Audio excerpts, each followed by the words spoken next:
Welcome back, folks. It is 5:07. I'm Josephine Sage, filling in for Chief Meteorologist Russ Pappas while he's gone. Let's jump straight into the Hump Day forecast. Taking a look at America's Mattress Live Tower Cam, we've got these beautiful blue clear skies sticking around for us here in Grand Junction and in Montrose. But if you look further east, we do have a little bit of some cloud coverage over the Mesa and in those areas further east of us.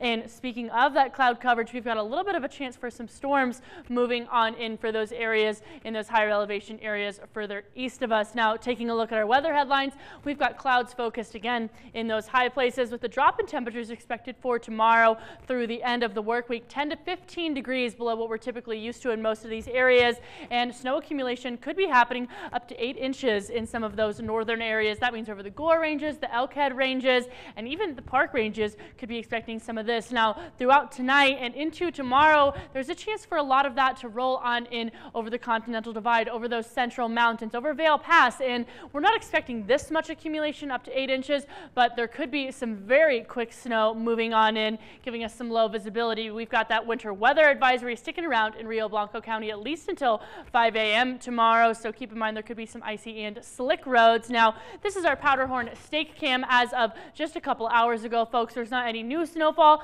but with that storm moving on in, there could be very, very soon. Our current temperatures outside on your way home this evening, feeling 42 degrees in Grand Junction as well as in Montrose. Further east of us, we are looking to be a little bit down on the cooler side of things, 34 degrees in Glenwood Springs, 29 in Aspen, and actually 14 in Gunnison. I said it last night and I'll say it again today. Gunnison has been struggling to get above those single-digit temperatures, and it looks like they've finally done it today as this high-pressure system is sticking around. So they're up in those teens, but we're going to take that drop again tomorrow, especially with those storms rolling on in. It's definitely going to get down a little bit on the cooler side of things in that basin. Now, this is our almanac for tomorrow, folks. We're looking to have that high of 36, so again, just about 8 to 10 degrees below what we're typically used to this time of year, and on the low end, we are matching right on up with what we're typically used to at 23 degrees. So keep this in mind. You're going to want to bring a light jacket with you, and maybe even a hat and some gloves when you're driving to work tomorrow morning. And this is our Powderhorn lift cam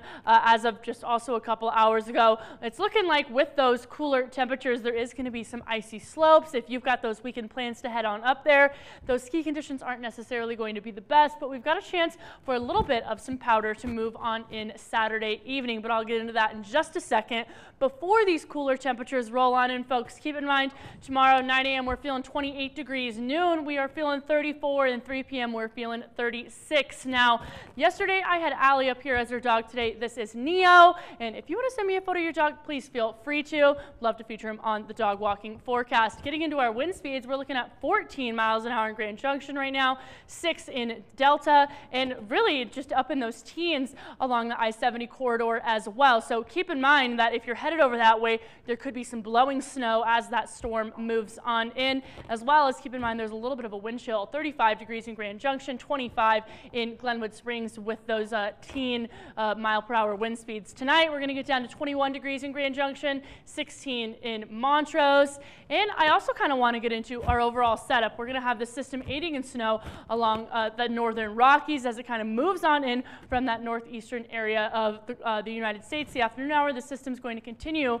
for chances of snow down the Rockies. The evening hours is where it's going to continue down into that system, giving us some of that snowfall along those northern Rockies as well as down in those central mountains. With, again, we're going to have that low visibility along the Continental Divide up to 3 to 4 inches, but it's really going to be, the best thing I can explain it as, is unpredictable. A matter of inches of snow could fall down with 10 to 20 minutes as you're driving down that road. So keep in mind, could be very quick with blizzard conditions. We'll notice here that as we get into this evening and into tomorrow morning, we're going to gain up to 8 inches of snowfall, mostly focused in that Aspen area and those northern areas, but I-70 is still going to get hit. And also keep in mind our dew point is down in that mid-20s, so that low visibility is very, very likely if you're headed on up over I-70. A little bit more nationally, we're going to focus our attention on that light blue area over Wyoming, which is where really that storm system that I was just chatting about in that northeastern corner is going to turn into snow. Now for the rest of the work week, we're going to have a high pressure ridge move on in late Friday night and into Saturday to give us that rise in temperatures in those upper 40s with that sunshine sticking around. And the early work week is also going to continue with those nicer temperatures. So try and make some plans and get outside to enjoy the sunshine western slope.